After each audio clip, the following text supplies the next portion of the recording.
pobres de espírito, bem-aventurados aqueles que choram, bem-aventurados aqueles que são mansos, bem-aventurados os que têm fome de justiça, porque deles é o reino, serão consolados, herdarão a terra, serão saciados, deles é o reino. Meus queridos, o título da mensagem de hoje é A Lei do Amor. E para isso eu convido vocês a abrirem as suas Bíblias em Mateus, capítulo 5, do versículo 43 até o 48. Mateus, capítulo 5, do 43 até o 48. Eu vou ler na NAA, você me acompanhe na projeção ou na sua versão da Bíblia. E diz assim a palavra do Senhor: Vocês ouviram o que foi dito: ame o seu próximo e odeie o seu inimigo. Eu, porém, lhes digo: amem os seus inimigos e orem pelos que perseguem vocês, para demonstrarem que são filhos do Pai de vocês que está nos céus, porque Ele faz o sol nascer sobre maus e bons e vir chuva sobre justos e injustos. Porque se vocês amam aquele que os amam, que recompensa terão? Os publicanos também não fazem o mesmo? E se saudarem somente os seus irmãos, o que é que estão fazendo demais? Os gentios também não fazem o mesmo? Portanto, sejam perfeitos como perfeito é o Pai de vocês que está no céu. Amém? Hoje nós damos continuidade à nossa série de exposições, baseada no Sermão do Monte, que nós chamamos de discipulado. E nesse sermão, conhecido como Sermão do Monte, Cristo começa falando sobre a felicidade do discípulo. O Macários, que traduzimos como bem-aventurados, mas como nós já vimos anteriores, é muito mais do que isso. É muito mais do que apenas felizes. Depois das bem-aventuranças, Jesus fala da diferença que o discípulo bem-aventurado tem que fazer no mundo: ser sal e ser luz. E então, Cristo começa a discorrer sobre a lei. E primeiramente, ele diz que ele não veio para abolir a lei, mas ele veio para cumprir a lei. E assim, Jesus começa a discorrer, a explicar sobre a lei, e ele sempre usa uma expressão: vocês ouviram o que foi dito. Vocês ouviram o que foi dito. E então, ele dá a correta interpretação da lei. E ele fala sobre a ira, quando ele fala lá sobre o assassinato. Ele fala sobre o adultério e o divórcio. Ele fala sobre os juramentos. Semana passada, o pastor André nos trouxe a mensagem sobre a vingança. E chegamos finalmente ao texto de hoje: amar os inimigos. Se esse sermão fosse um monte, como o seu nome diz, esse trecho seria o cume desse monte. Seria o ponto mais alto desse monte. Em nenhum outro ponto, esse sermão é mais desafiador do que nesse. Em nenhum outro ponto, a nitidez da contracultura cristã é mais óbvia do que nesse ponto. Em lugar nenhum, a nossa necessidade de viver no poder do Espírito Santo, cujo primeiro gomo do fruto dele é o amor, ela é mais notável. Então é um trecho extremamente desafiador para nós. Nesse texto, pela primeira vez no Sermão do Monte, nós encontramos a palavra que resume tudo que nós dissemos até agora: amor. É a primeira vez no Sermão do Monte que aparece a palavra amor. E, como se não bastasse, não é qualquer tipo de amor.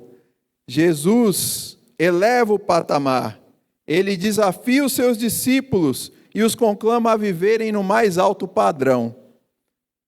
Sejam perfeitos como é perfeito o Pai de vocês. E para a gente compreender melhor esse texto, nós vamos destacar 3 pontos. E o primeiro deles é a distorção da lei. Como a lei do Senhor foi distorcida. Vamos ler novamente o versículo 43 aqui de Mateus 5. Vocês ouviram o que foi dito: ame o seu próximo e odeie o seu inimigo. Nesse versículo há uma grande distorção da lei, porque aqui existe uma omissão de uma parte da lei e também um acréscimo de uma parte que não existia na lei. A lei encontrada em Levítico, no capítulo 19, vamos ler lá o 17 e o 18 de Levítico 19. E diz assim: não guarde ódio no coração contra o seu próximo, mas repreenda-o e não incorra em pecado por causa dele. Não procure vingança, nem guarde ira contra os filhos do seu povo, mas ame o seu próximo como você ama a si mesmo. Eu sou o Senhor. Como a gente já tinha visto na semana passada com o pastor André, com um texto que fala sobre a vingança. Os mestres religiosos, eles diminuíram o significado do verdadeiro amar ao próximo. E fizeram isso de 2 maneiras.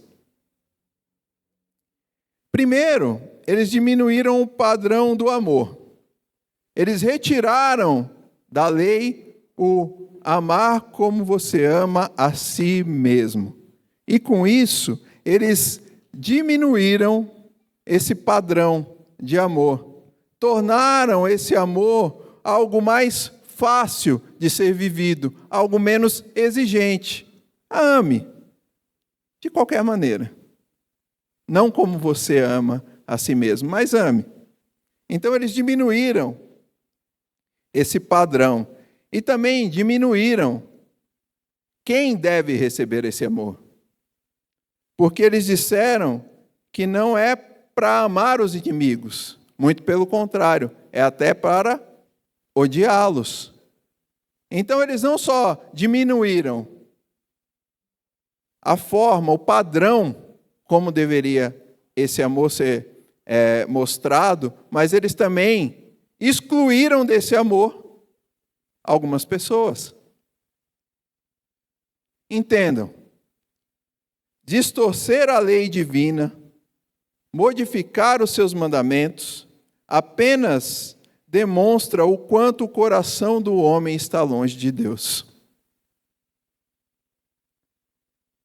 Distorcer a lei divina, modificar os seus mandamentos, demonstra apenas o quanto o coração do homem está longe de Deus.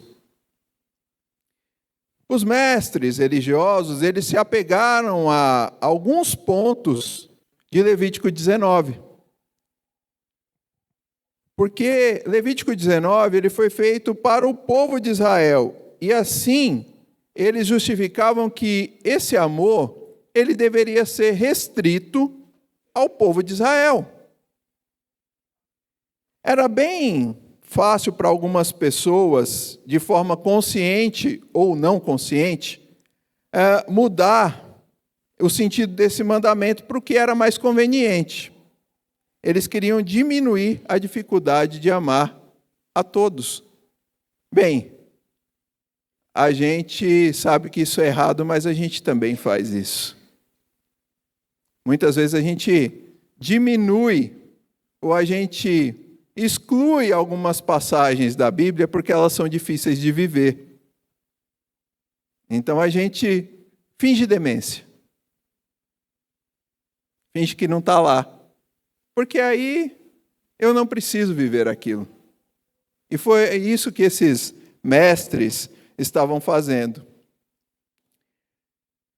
Esses mestres argumentavam assim: o meu próximo, ele é alguém do meu povo judeu, da minha família, que compartilha a minha fé e a minha nação. Olha, gente, é mais fácil amar alguém que compartilha da mesma fé, que mora no mesmo lugar, que tem o mesmo sangue, que teve a mesma criação, que pensa mais ou menos da mesma maneira. É mais fácil amar essas pessoas. É mais fácil amar vocês do que amar alguém que está lá fora. Isso é fato. Então, por isso, eles deixaram de lado esse amar ao próximo. E eles disseram assim: o próximo é aquele do meu povo, é aquele da minha família, aquele que realmente está próximo, então é esse que eu devo amar. Então, aquele que está fora desse círculo, eu posso até odiá-lo. Eu não preciso amá-lo. E cá para nós, esse é um jeito de pensar muito conveniente. Muito conveniente. E isso só confirma a maldade que existe no coração do ser humano. Mas, na verdade, é apenas uma justificativa cheia de má fé. Eles simplesmente ignoraram o restante do capítulo aqui, 19 de Levítico, onde há instruções. Se vocês lembrarem da série que nós fizemos sobre Ruth, há instruções ali em Levítico 19 para deixar a sobra da colheita não só para o nativo da terra, mas também para o estrangeiro. Há instruções para isso.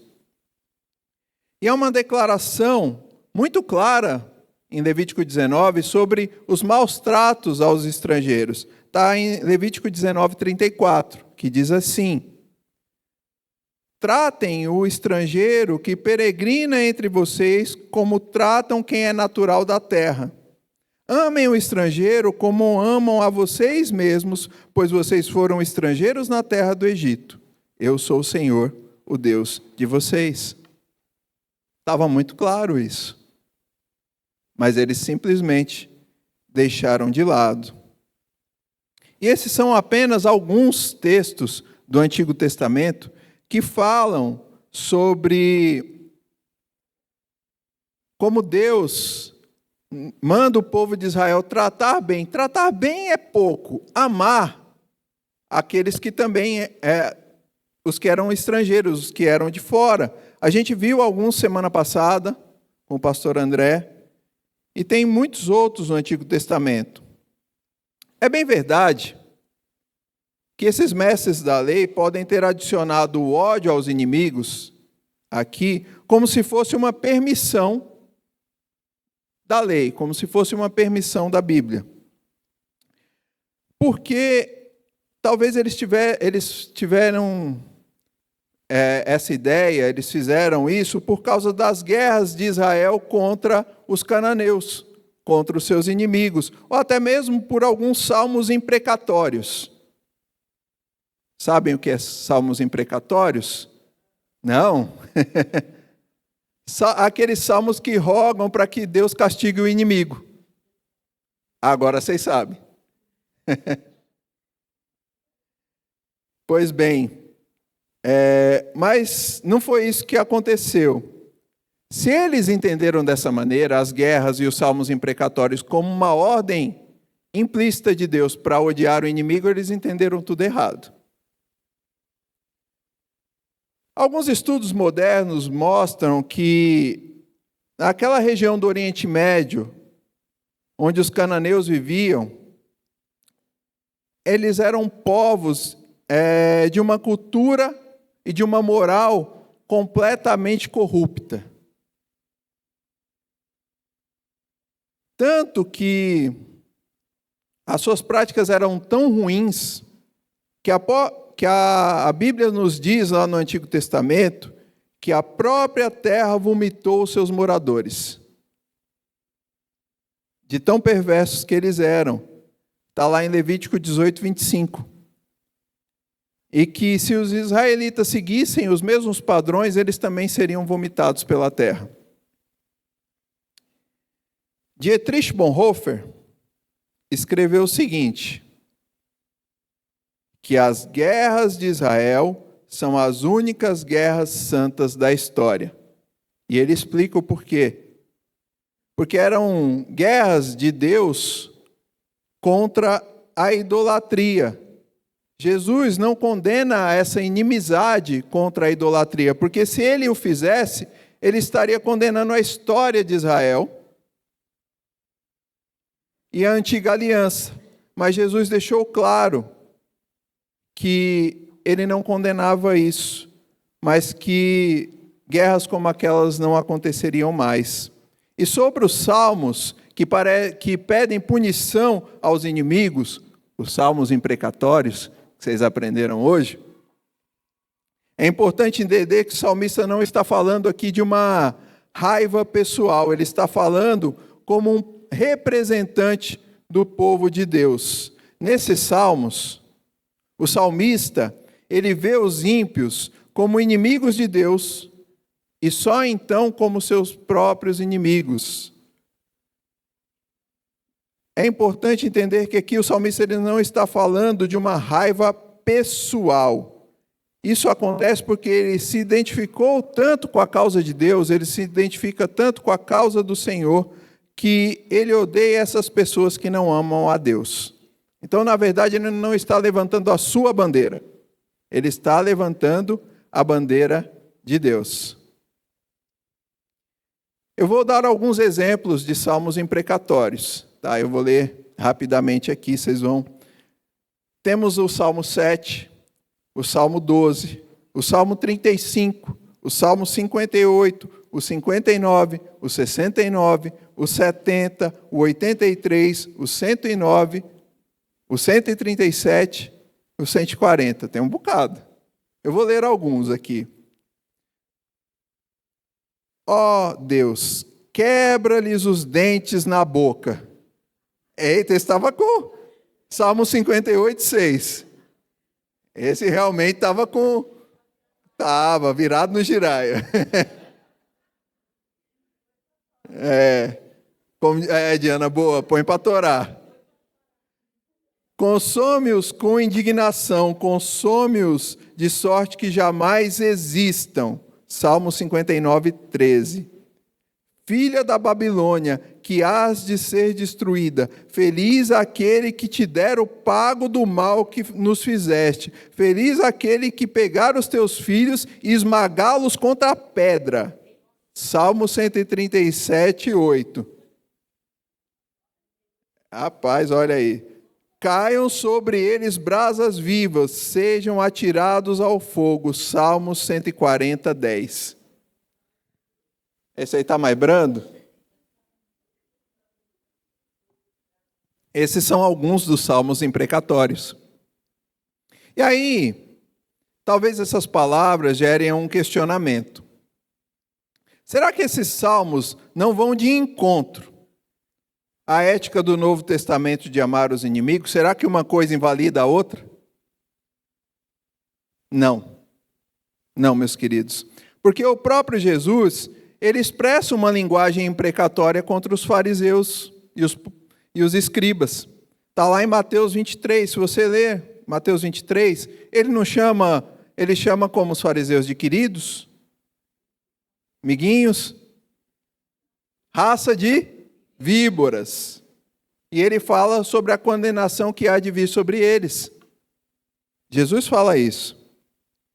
E alguns podem dizer assim, mas Jesus é um caso à parte. Afinal de contas, Jesus é Deus, então ele, como Deus, ele tem a prerrogativa divina de poder falar qualquer coisa que ele quiser. Porque, afinal de contas, ele está acima da lei, porque ele é Deus. Mas foi o próprio Cristo aqui mesmo, no Sermão do Monte, que diz que ele não veio para abolir a lei, mas ele veio para cumprir a lei. Ele se colocou debaixo da lei, e mesmo fazendo essas imprecações, rogando contra esses inimigos, ele não pecou. Então, meus queridos, nós temos que entender que o pedido aqui não é do salmista e do próprio Cristo, não é para que se faça justiça com as próprias mãos. Porque, como nós vimos na semana passada, a vingança vem do Senhor. A vingança é do Senhor. A vingança pessoal era condenada desde lá do Pentateuco. Como a gente viu, Levítico 19, 18, e que nós devemos deixar a vingança para o próprio Deus, Deuteronômio 32, 35, Provérbios 25, do 21 a 22, Romanos 12, 9. A indignação dessas pessoas era lícita, do salmista e de Cristo, porque ela era sobre opressões injustas, e mais do que isso, ela não vem de um interesse próprio, mas do zelo para com Deus, do zelo para com o nome de Deus. Então elas não estavam indignadas pelo que aquelas pessoas falavam de si. Não é que elas estavam falando contra elas, mas é que elas estavam falando contra Deus. E é por isso que essas pessoas, os salmistas, o próprio Cristo, estavam indignados. E elas lançaram nas mãos de Deus a justiça que deveria ser feita contra essas pessoas. Não é uma vingança pessoal, mas é algo que deve ser entregue na mão do Senhor. Por isso, as imprecações, elas não são contrárias aos ensinos de Jesus. Gordon Fee e Douglas Stewart fazem uma distinção prática entre a prática do amor e o sentir amor. Então, eles diferenciam o que é sentir amor e praticar o amor.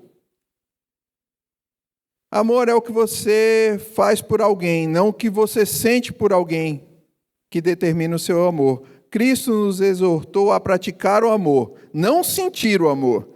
É lícito expressarmos a nossa ira diante de Deus e ainda continuar a praticar o amor para com os nossos inimigos. Vou ler de novo.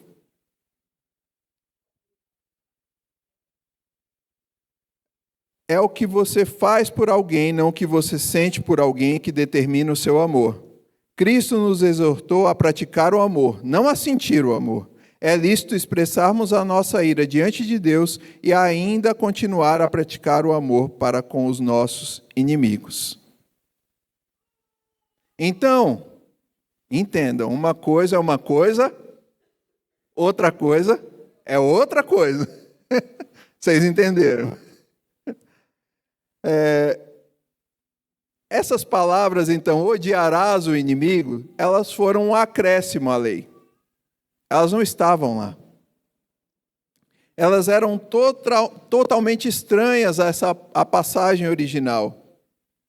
Deus nunca ensinou ao seu povo um padrão duplo de moral. Olha, ame esse e odeie aquele. Deus nunca ensinou isso.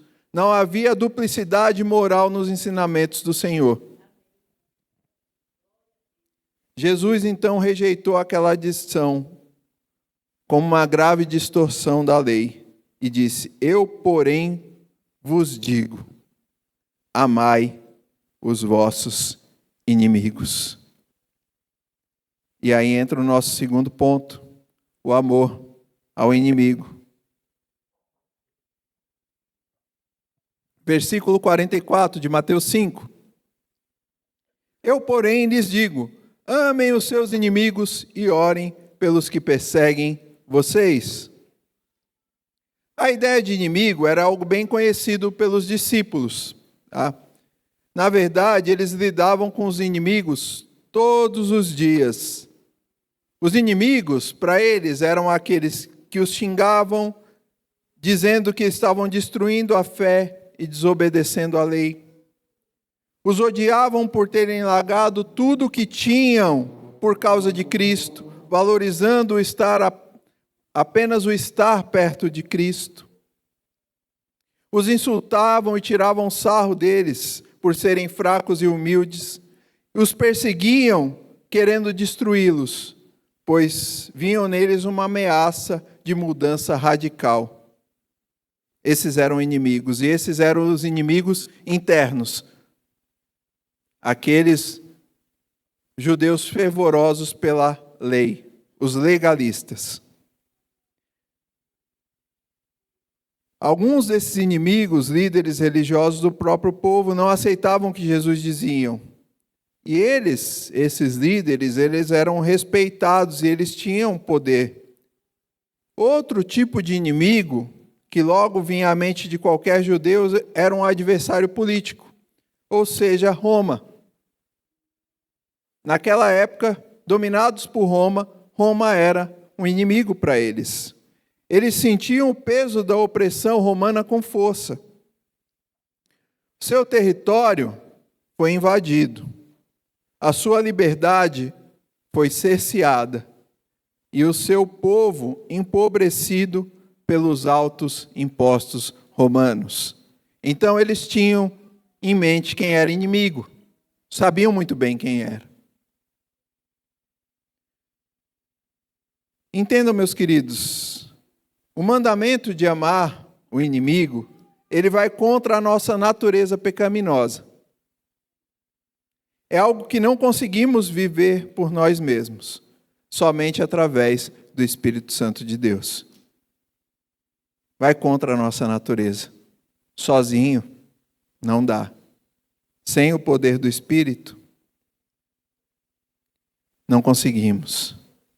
Mas se aqueles discípulos sabiam muito bem quem eram os seus inimigos, e nós? Sabemos quem são os nossos inimigos? Quem são os nossos inimigos? De forma bem simples, podemos entender que inimigo é sempre aquele que está contra você. Assim, o amor do discípulo de Jesus, ele deve ser direcionado tanto ao irmão, aquele que está ao seu favor, aquele que ora por você, quanto ao inimigo, aquele que está contra você e que te deseja mal.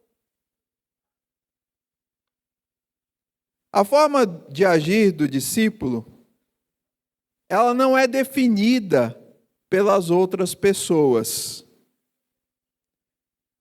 mas sim pela ação de Jesus na vida do discípulo. Então, nós não devemos nos comportar de acordo com o que as pessoas fazem para conosco, mas sim de acordo com o que Cristo faz através de nós. A resposta do discípulo de Jesus às atitudes humanas tem apenas uma origem: a vontade de Cristo. Estamos falando aqui de um inimigo real, aquele que continua sendo seu inimigo, mesmo que você o ame. É a pessoa que não te perdoa. É a pessoa que não te perdoa apesar de você perdoá-la.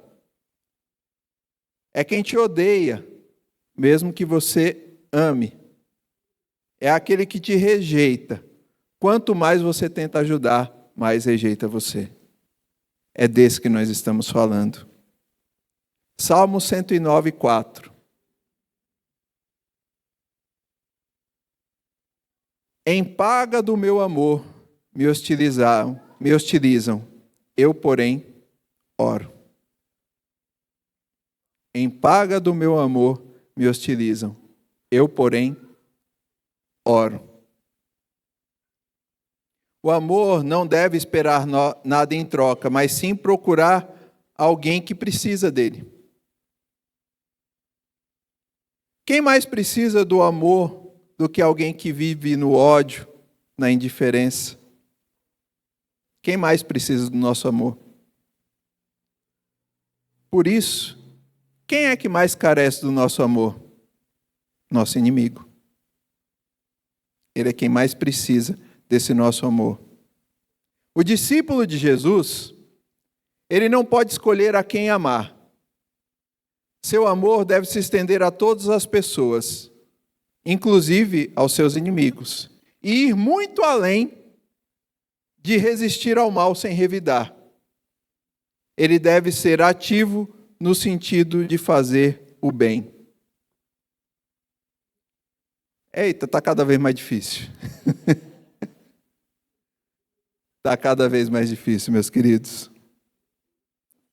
É muito mais do que resistir ao mal sem revidar. É fazer o bem. Nossa obrigação para qualquer pessoa, seja ela amiga ou inimiga, é amá-la. E se pensarmos no Sermão do Monte, como Jesus ensinou lá no livro de Lucas, o amor para com essas pessoas, ela deve ser demonstrada de 3 maneiras. Com o que fazemos, nossos atos, com o que falamos, nossas palavras e com as nossas orações. Lucas 6, versículo 27 e 28.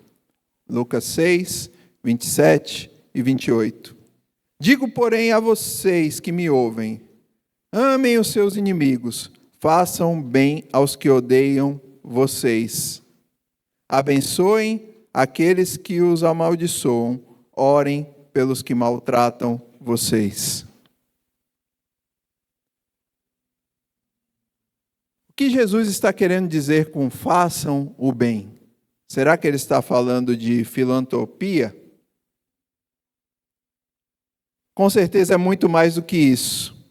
O que ele está querendo dizer é que o verdadeiro amor ele não é um sentimento, mas ele é um trabalho prático, humilde e que exige sacrifício. Vou fazer mais uma citação de Dostoiévski.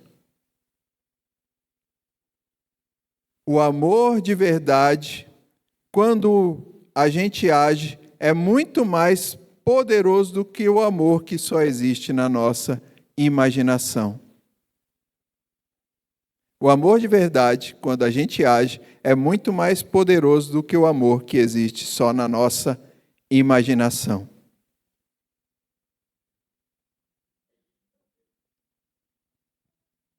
O nosso inimigo tenta nos fazer mal. Nós, pelo contrário, devemos buscar o bem dele, pois afinal, foi assim que Deus nos tratou. Foi quando ainda éramos inimigos que Jesus morreu por nós para que nós pudéssemos ter a paz com Deus.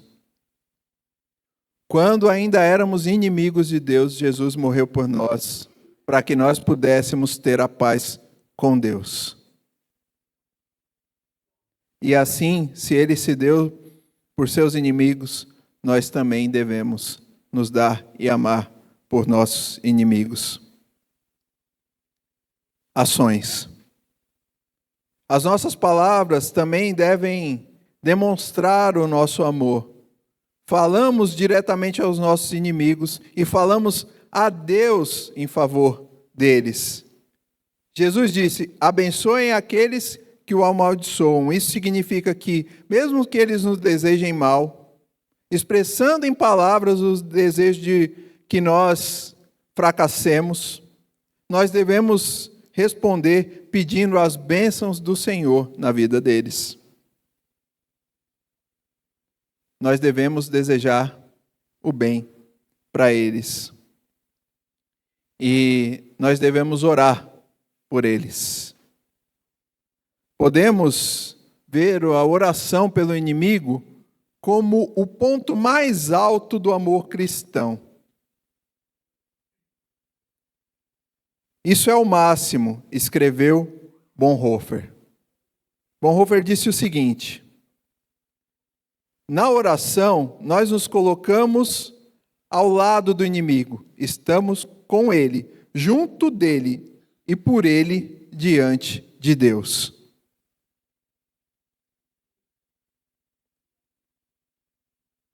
Orar por alguém é expressar o nosso amor para com ele. E não espere você amar uma pessoa para começar a orar por ela. Não espere você gostar, né? Sentir aquele, se eu vou, fulano é tão bacana, eu vou orar por ele. Não espere isso acontecer. Ore por ele.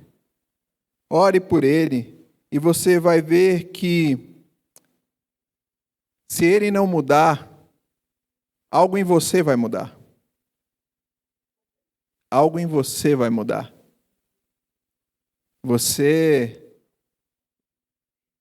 vai permitir que esse amor cresça cada vez mais por essa pessoa e que ele se torne prático. Você vai perceber que o seu sentimento para com aquela pessoa vai mudar. Então ore pelo seu inimigo. Quando Jesus estava sendo crucificado, ele orou. Ele orou por aqueles que estavam encravando os pregos nas suas mãos. Ele orou pelos seus inimigos e o verbo aqui no grego ele sugere que Jesus orou de forma contínua, que ele continuou orando por eles na cruz. Pai, perdoa-lhes, porque eles não sabem o que fazem.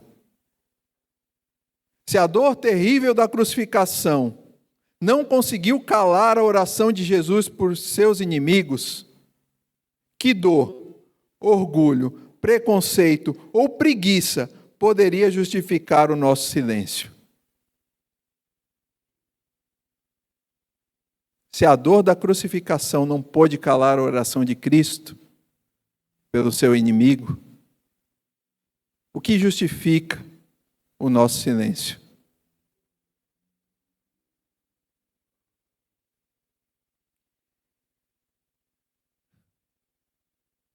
E aí a gente entra no nosso terceiro e último ponto. Deus como nosso parâmetro. Deus como nosso parâmetro. E quando eu falei para vocês lá no começo que se o Sermão do Monte fosse realmente um monte a ser escalado, esse seria o seu cume, agora a gente começa a entender por quê. Vamos ler de novo, versículo 45 até o 48 de Mateus 5.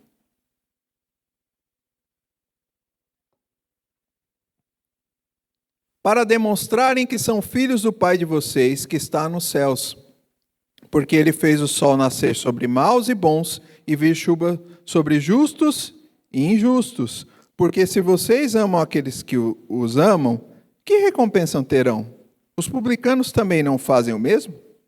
E se saudarem somente os irmãos, o que estão fazendo demais? Os gentios também não fazem o mesmo? Portanto, sejam perfeitos, como perfeito é o Pai de vocês, que está nos céus. Nós cristãos temos um chamado especial para amar os nossos inimigos. Esse é um amor sem interesse próprio. É impossível tê-lo, praticá-lo, sem a ajuda de Deus. Se a gente só ama quem nos ama, nós não somos diferentes. Aqui ele diz dos publicanos, dos desonestos, dos corruptos, daqueles que não são justos. Se cumprimentarmos apenas os nossos irmãos e irmãs na fé, não somos melhores do que aqueles que não creem em Deus, porque eles também fazem isso entre si. Então a pergunta que Jesus está dizendo aqui, está fazendo aqui para mim e para você que somos discípulos dele é: o que vocês estão fazendo de diferente dos outros? O que vocês estão fazendo de diferente dos outros? Essa é a pergunta que está aqui.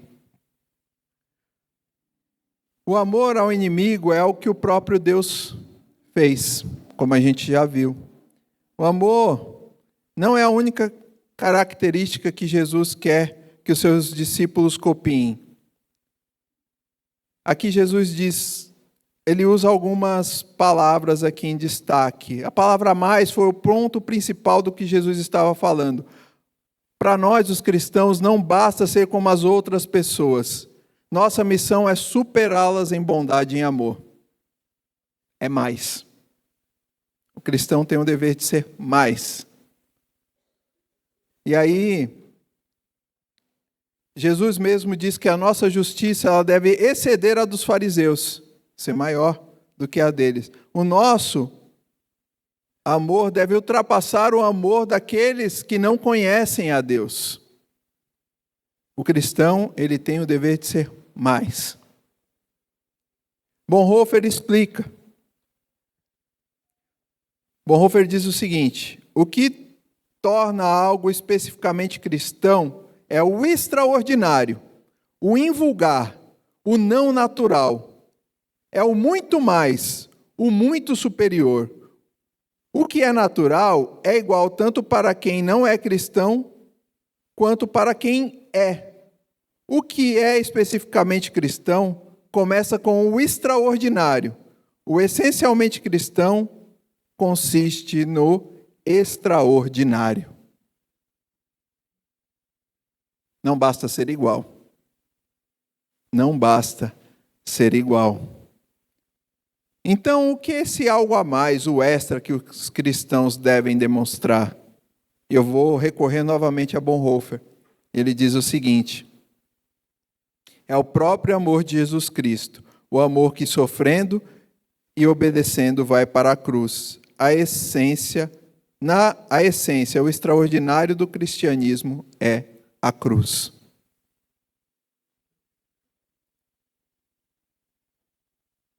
Jesus mostrou esse amor que é diferente, esse super amor, esse amor extraordinário pelos homens. Ele nos demonstrou que ele não vem dos homens.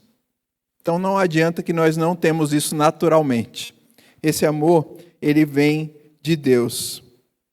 E aí, o amor de Deus, ele dá a sua graça comum a todos os homens. O sol está sobre todos os homens, a chuva cai sobre todos os homens, os justos e os injustos. Mas o que Cristo está nos conclamando é a ser extraordinário. Por isso ele diz: sejam perfeitos como o Pai de vocês é perfeito. E a palavra vocês aqui também está grifada, porque ele não está falando de qualquer pessoa, ele está falando do discípulo. Ele está falando de mim e de você, discípulo dele. Ele não cobra isso daqueles que não creem. Ele está dizendo para mim e para vocês: sejam perfeitos como o Pai de vocês é perfeito. E a ideia de imitarmos a Deus e não aos homens, ela não é nova. Ela está permeada em toda a Bíblia. Lá no Pentateuco, no livro de Levítico, aparece 5 vezes como um refrão: eu sou o Senhor, o Deus de vocês, por isso sejam santos, porque eu sou santo. Mas aqui, Cristo nos chama para ser perfeitos, não apenas santos. Então, conforme a gente vai lendo, nós vamos entendendo que o que Cristo nos coloca aqui é o próprio Deus como padrão para tudo aquilo que o discípulo tem que fazer. Deus é o nosso parâmetro. Deus é o nosso padrão. Qual é o padrão de amor do cristão? O amor de Deus. Qual é o padrão de justiça do cristão? A justiça de Deus. Qual é o padrão do comportamento do cristão? É Deus. Esse é o parâmetro. Sejam perfeitos, assim como o Pai Celestial de vocês é perfeito. Precisamos ser santos, porque nosso Deus é santo. Precisamos ser amorosos, porque nosso Deus é amor. Precisamos ser perfeitos. como o Pai é perfeito. E aí você pode estar dizendo assim para mim, Samir, impossível. Eu sei. Eu sei. Mas imaginem vocês, meus queridos, se Jesus tivesse colocado um padrão menor para nós. A gente faria ainda menos. A gente faria ainda menos. Isso é ser humano. A gente tem a tendência de fazer menos do que o padrão. Então, se o padrão é baixo, nós vamos ser mais baixos ainda. Mas Cristo coloca aqui Deus como nosso padrão. E ainda que seja impossível para um ser humano chegar a esse padrão, é aqui que a gente deve mirar, é aqui que a gente deve se espelhar, é aqui que a gente deve se esforçar. No extraordinário. Porque, afinal de contas, aquilo que é ordinário, todos fazem. E o cristão é chamado para ser mais extraordinário. Extraordinário. Só faz diferença quem é diferente. Então, para concluir,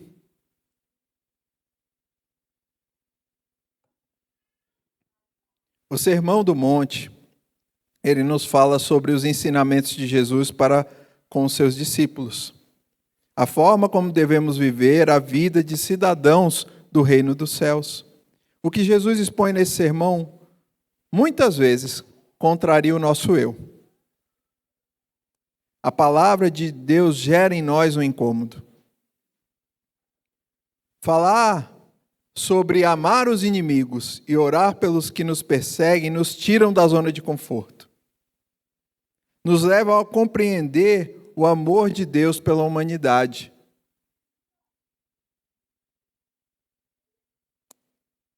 Falamos hoje sobre essa ordem de Cristo de amar o inimigo e orar pelo aquele que nos persegue. E assim devemos fazer. Devemos nos esforçar para viver isso. Fácil? Não. Possível? Sim. Pois é através desse amor que vão conseguir nos ver como realmente filhos de Deus. Quando as pessoas nos olharem, precisam perceber em nossas atitudes a semelhança com nosso Pai. Por isso Jesus termina dizendo: sejam perfeitos como é perfeito o vosso Pai. O parâmetro do nosso amor deve ser o amor com que Deus nos amou. Parafraseando Humberto Gessinger, a medida de amar é amar com o amor de Deus. A medida de amar é amar com o amor de Deus.